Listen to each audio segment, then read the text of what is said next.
Le but du Printemps des sciences, c'est d'amener finalement les sciences vers les gens, et les gens de tous les horizons, de tous les âges.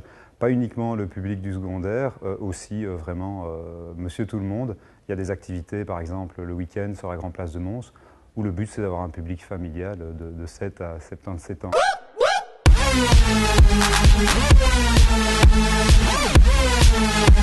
Lors de mon atelier, j'ai expliqué mon travail de fin d'études, donc comme je disais, qui concerne les cellules photovoltaïques de 3e génération. Donc, ce sont des cellules qui ne sont pas connues du grand public.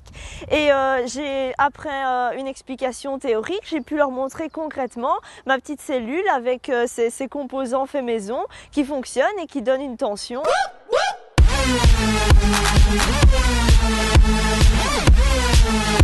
Les objectifs visés, c'est leur faire découvrir un petit peu un autre aspect un petit peu plus ludique de la chimie, puisqu'elle a quand même mauvaise presse dans le grand public. Et donc, on leur montre le principe des moteurs à propulsion au biais d'une réaction chimique de base avec des produits qu'on trouve dans la vie courante et qu'ils utilisent à la maison.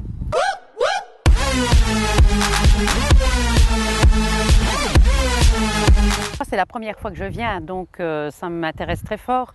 D'autant plus que je trouve que les enfants apprennent en étudiant. C'est très ludique vos activités. Il y a pas mal de personnes pour s'occuper d'eux et personnellement, avec peu de moyens finalement, on se rend compte qu'on peut faire beaucoup de choses. Je pense que ça les éveille à des matières plus abstraites et plus compliquées à avoir. Et comme ce n'est pas mon domaine de prédilection, je suis contente que ce soit des professionnels qui le fassent.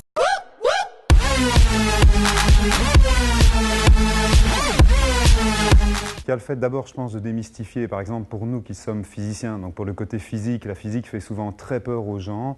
Les gens partent sur l'idée que c'est compliqué et que ça ne sert à rien. Et donc nous, on essaie de leur montrer que ce n'est pas si compliqué et que ça peut être utile. Et il y a aussi le côté peut-être de susciter des vocations, c'est-à-dire que les jeunes n'aient pas un a priori négatif, n'aient pas peur des sciences et qu'éventuellement ils puissent aussi s'inscrire en sciences parce qu'on a besoin de scientifiques dans beaucoup de domaines, notamment dans l'enseignement.